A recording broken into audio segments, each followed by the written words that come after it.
Good day everyone, I am Lovely Ann M. Castro and I'm going to discuss the types of lesson plan, including lesson planning before a class instruction. So we have three types of lesson plan. First, the detailed and elaborate lesson plan. It is anticipatory teaching. It puts down in writing the classroom activities that may occur. In writing detailed lesson plan, it is as if we are making a script. We even write the questions to be asked, whom to ask, and all the details of possible answers coming from our students. So who should use this format? In DepEd, we follow the DepEd Order number 42 series of 2016 or the policy guidelines in daily lesson preparation for the K-12 basic education program. According to this DepEd order, newly hired teachers without professional teaching experience shall required to prepare a daily detailed lesson plan for a year. Applicant teachers as well as teachers in the service, including master teachers who will conduct demonstration teaching, shall be required to prepare a DLP. Second is the semi-detailed lesson plan. It is less intricate compared to the detailed lesson plan since it is minus all the dialogue between the teacher and the learners. It omits the detailed writing of the pupil's activity. It contains only directions, the procedure, and the steps of the lesson and sample activities. Third is the skeletal outline or the brief lesson plan. It indicates only the activities, brief direction, just to show the structure flow of the lesson. So teachers who have taught the same subject for years usually make brief lesson plan. To institutionalize instructional planning, which is a critical part of the teaching and learning process, DepEd released daily lesson log guidelines for daily lesson preparation. So what is this daily lesson log or DLL? It is a template that teachers use to log parts of their lessons which may cover a day's or a week's worth of lessons. So who can use DLL? Teachers with at least 1 year of teaching experience, including teachers with private school and higher education institution teaching experience, shall not be required to make a detailed lesson plan. Instead, they shall be required to fill out a weekly daily lesson log or DLL. This is the daily lesson log template. It has 6 major parts. First, the objectives. Includes objectives related to content knowledge and competencies. Weekly objectives can be derived from the curriculum guide. Under the objectives, there are 3 interrelated parts. First, the content standards. Part that refers to the learning area based on facts, concepts, and procedures that students need to learn. Second, the performance standards. Part that describes the abilities and skills that learners are expected to demonstrate in relation to the content standards and integration of the 21st century skills. Last, the learning competencies or objectives, which pertain to knowledge, skills, and attitudes that students need to demonstrate in a lesson. Second part is the content.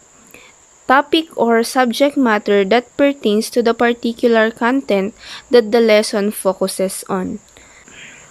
Third are the learning resources, which refers to the references and other learning resources that the teacher will use for the lesson.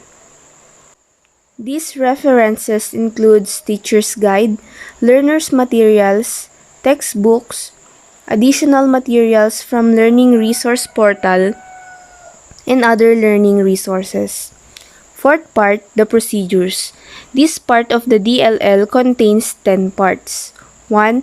Reviewing previous lesson or presenting the new lesson, which connects the lesson with learners' prior knowledge. Second, establishing a purpose for the lesson. This part is where we motivate the learners to learn a new lesson. Third, presenting examples or instances of the new lesson. We present or show instances of the content and competencies. It is the part of the lesson where concepts are clarified. Fourth, discussing new concepts and practicing new skills. Number 1. Teachers prepare good questions for this part. The teacher will listen to the answer of learners to gauge if they understood the lesson. If not, they reteach. Fifth, discussing new concepts and practicing new skills. Number 2. Leads to second formative assessment that deepens the lesson and shows learners new way of applying learning. The teacher can use pair, group, and teamwork. 6. Developing mastery, which leads to formative assessment. Number 3. That can be done through more individual work activities such as writing, creative way of representing learning, dramatizing, quizzes, worksheets, sit work, and games, and etc. 7. Finding practical applications of concepts and skills in daily living, which can develop appreciation and valuing of students' learning by bridging the lesson to daily living. This establishes relevance in the lesson. 8. Making generalizations and abstractions about the lesson. This concludes the lesson by asking learners good questions that will help them crystallize their learning so they can declare knowledge and demonstrate their skills. 9. Evaluating learning. A way of assessing the learners and whether the learning objectives have been met. Evaluation should tap into the 3 types of objectives. Last, additional activities for application or remediation, based on formative assessments, and will provide learners with enrichment and remedial activities. Fifth major part is the remarks. Part where teachers will indicate special cases including but not limited to continuation of lesson to the following day in case of reteaching or lack of time. Transfer of lesson to the following day in cases of classes suspension. Lastly, the reflection, which requires the teachers to reflect on and assess their effectiveness. Effective teacher organize and plan his instruction. You'll have the confidence to face your class when you are prepared. This time, I'm going to discuss lesson planning before a class instruction. It is a critical part because it is where prediction, anticipation, sequencing, and simplifying of lesson happens. So here are the steps for preparing a lesson plan. First thing that we should do is to identify our learning objectives, which will be the statement of purpose for the whole lesson. Learning objective is not just the topic for the day. It describes what the learners will know or be able to do after the learning experience. Here's a table containing the characteristics of good learning objectives. Usually, the beginning statement of a learning objective is, at the end of the lesson, the students will be able to. Then you state there, what are the tasks that your learners should be able to do when they finish the lesson, considering the domains of learning, which is the cognitive, psychomotor, and affective, or simply the knowledge, skills, and attitude. Also, a clearly stated task is free from jargon and complex vocabulary. It describes specific and achievable tasks, such as describe, analyze, or evaluate, not vague tasks like appreciate, understand, or explore. Instead of using the word understand, which is too vague, we can use the verb complete, identify, or recognize, which are more specific. Next is important learning goals. Remember that our objectives work as checkpoints that lead to a completion of a learning goal. So we must target essential learning in the course so that we won't get lost on our goals. Third is achievable. It should be realistically achieved within the given period and sufficient resources must be available. Fourth, it should be demonstrable and measurable. Learning objectives must be demonstrated in a tangible way. That is why we select verbs which are doable and accessible, where achievement and quality of achievement can be observed. The Bloom's Revised Taxonomy of Educational Objectives is a useful resource for crafting learning objectives that are demonstrable and measurable. Fifth, it should be fair and equitable. We need to consider our learners' varying characteristics, including those with disabilities or constraints. Let's give them a fair chance or opportunity of achieving the learning objectives. Lastly, our learning objectives must be linked to course and program objectives. We need to make sure that we connect our daily or weekly objectives to the curriculum standards. After identifying the learning objectives, next would be the planning of specific learning activities. When planning learning activities, we should consider the types of activities students will need to engage in order to develop the skills and knowledge required to demonstrate effective learning in the course. Learning activities should be directly related to the learning objectives of the course and provide experiences that will enable students to engage in, practice, and gain feedback on specific progress towards those objectives. As we plan our learning activities, we need to plan ahead or estimate how much time we will spend on each activities. These are some questions to think about as we design the learning activities that we are going to use. First, what will I do to explain the topic? Second, what will I do to illustrate the topic in a different way? Third, how can I engage students in the topic? Fourth, what are some relevant real-life examples, analogies, or situations that can help students understand the topic? Fifth, what will students need to do to help them understand the topic better?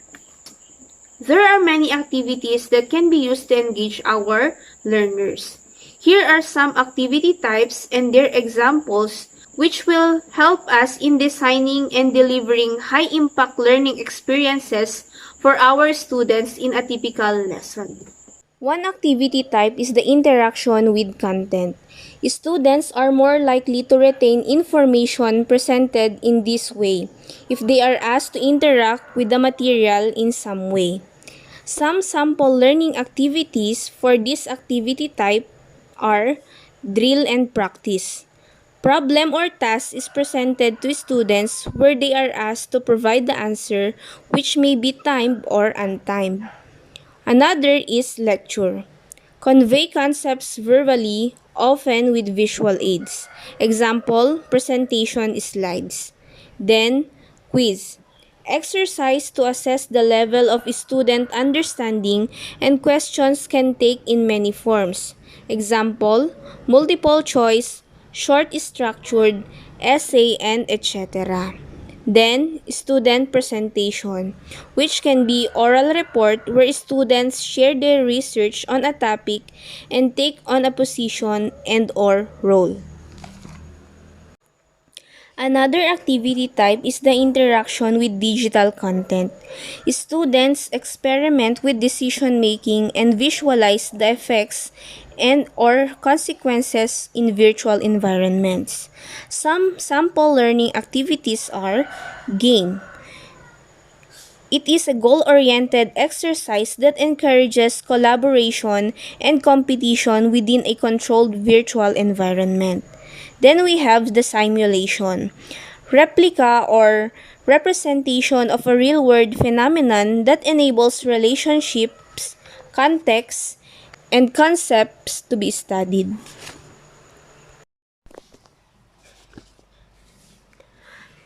Another activity type is the interaction with others. Peer relationships, informal support structures, and teacher-student interactions or relationships. It can be in the form of debate, Verbal activity in which two or more differing viewpoints on a subject are presented and argued. Another is discussion. It can be formal or informal conversation on a given topic or question where the instruction where the ins- where the instructor facilitates students sharing of responses to the questions and building upon those responses. Another is feedback. Information is provided by the instructor and or peers regarding aspects of one's performance or understanding. Then, guest speaker. The feelings, thoughts, and ideas and experiences specific to a given topic are shared by an invited presenter. Fourth activity type is problem solving and critical thinking. Presenting to students with a problem, scenario, case, challenge, or design issue which they are then asked to address or deal with. This provides students with opportunities to think about or use knowledge and information in new and different ways. Some sample learning activities are case study, a detailed story, true or fictional, that students analyze in detail to identify the underlying principles, practices, or lessons it contains. Then, concept mapping. Graphical representation of related information in which common or shared concepts are linked together. Last, real-world projects. Planned set of interrelated tasks to be executed over a fixed period and within certain costs and other limitations, either individually or collaboratively. Last activity type is the reflection. The process of reflection starts with the student thinking about what they already know and have experienced in relation to the topic being explored or learned. This is followed by analysis of why the student thinks about the topic in the way they do, and what assumptions, attitudes, and beliefs they have about and bring to learning about the topic. For the learning activity, it can be reflection journal. Written records of students' intellectual and emotional reaction to a given topic on a regular basis. Example, it can be weekly after each lesson. We should take note that learning activity in the lesson must be aligned to the lesson's learning objectives. Second, meaningfully engage students in active, constructive, authentic, and collaborative ways. Then third, useful where the students is able to take what they have learned from engaging with the activity and use it in another context or for another purpose. Once the objectives of the lesson have been identified and specific learning activities have been selected, we need to prepare an assessment plan integrated into the lesson and aligned with the lesson objectives. Assessments provide opportunities for students to demonstrate and practice the knowledge and skills articulated in the learning objectives, and for instructors to offer targeted feedback that can guide further learning. Planning for assessment allows you to find out whether your students are learning. It involves making decisions about the number and types of assessment tasks that will best enable students to demonstrate learning objectives for the lesson. We need to consider the examples of different assessment and the use of formative assessment, which refers to the ongoing forms of assessment that are closely linked to the learning process, is characteristically informal, and is intended to help students identify strengths and weaknesses in order to learn from the assessment experience. Another is the criteria and standards that will be used to make assessment judgments. We can use rubrics which is a great tool for assessing learners' performance. If we clearly define the lesson objective, we can effectively use rubrics since we have decided or planned what we when those objectives are met. Another thing is the student roles in the assessment process. We can use self-assessment and peer assessment. For self-assessment, we allow our learners to reflect on their own work and judge how well they have performed. For peer assessment, students take responsibility for assessing the work of their peers.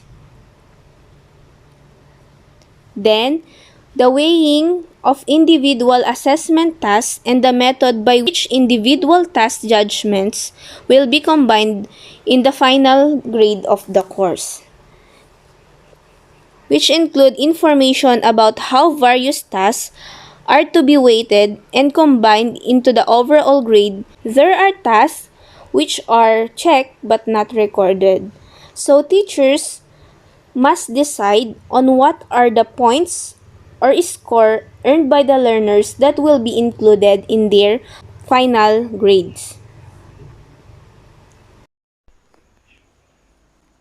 When we assess our learners, we need to provide feedback. It can be written or oral information about learners' performance or output that can be used to raise awareness on their strengths and weaknesses as basis for improvement. It can be directed constructive feedback. It is a constructive feedback that gives a specific direction on how to make improvements. Then, a specific constructive feedback points out a specific issue in a learner's performance or output. Or we can use general constructive feedback. It is a constructive feedback that points out what is commonly observed among learners' performance or output, and it is addressed to the class in general. As teachers, we should always remember that lesson planning should embody the unity of objectives, instruction and learning activities, and of course, assessment. Thank you so much for listening. Please do watch the last part of our report for Chapter 3, Designing and Developing a Lesson.